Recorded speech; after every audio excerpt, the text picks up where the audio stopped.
રાજકોટ મહાનગરપાલિકા જે છે એના હદ વિસ્તારની અંદર જોવા જઈએ તો છેલ્લે 19 તારીખથી શરૂ થયેલા આજ દિન સુધી જોઈએ તો કુલ 201 કેટલા કેસ જે છે આજ દિન સુધી નોંધાયેલા છે।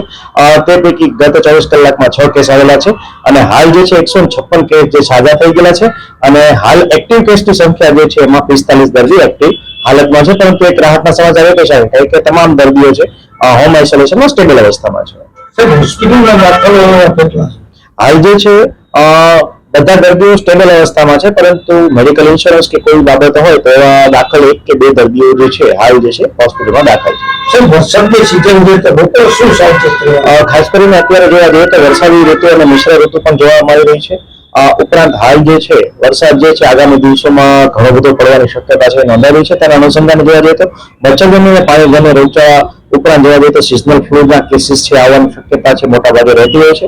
અનુસંધાને મેલેરિયા વિભાગ ઉપરાંત જોવા જઈએ તો ખાસ કરીને ફૂડ અને આરોગ્ય બંને શાખા દ્વારા જે છે એક્ટિવ અને પેસિવ સર્વેલન્સની કામગીરી છે કરવામાં આવે છે। આ ઉપરાંત ઘરે જઈને ઘરે જે છેવાડાના ઘર સુધી હોય ત્યાં રેસિડ્યુઅલ ફ્લૂડ ટેસ્ટની માત્રા પણ નિયત માત્રા છે કે એની તપાસણી જે આરસીટી ટેસ્ટ દ્વારા કરવામાં આવી રહી છે।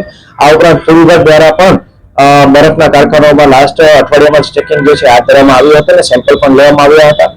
રાજકોટ મહાનગરપાલિકાની આરોગ્ય શાખા દ્વારા 100 કરતા વધુ જે છે એ જગ વિક્રેતાઓને ત્યાંથી પણ પાણીના સેમ્પલ લઈને બેક્ટેરિયોલોજીકલ કાઉન્ટ માટે મોકલવામાં આવ્યા હતા ને એમાં જે સેમ્પલો જે છે અનસેટિસ્ફેક્ટરી જણાવ્યા હતા તેમને નોટિસ પણ ઇસ્યુ કરવામાં આવી હતી। ત્યારબાદ સરકારી સંસ્થાનો જે છે રિપોર્ટ એમને પ્રસ્તાવિત કરતા એમને પુનઃ વેચાણની મંજૂરી પણ આપવામાં આવેલી હતી।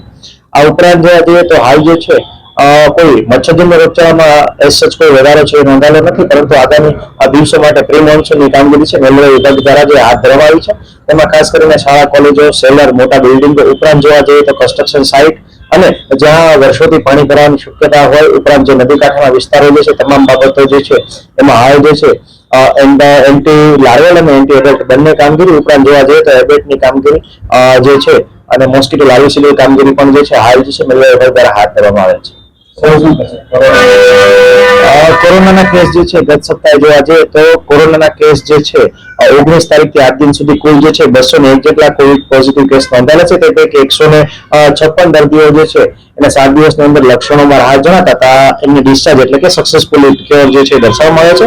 હાલ આપણી પાસે 45 જેટલા દર્દીઓ છે એ સ્ટેબલ અવસ્થામાં છે અને હાલ કોઈ ગંભીર સ્થિતિમાં જોવા મળેલ નથી।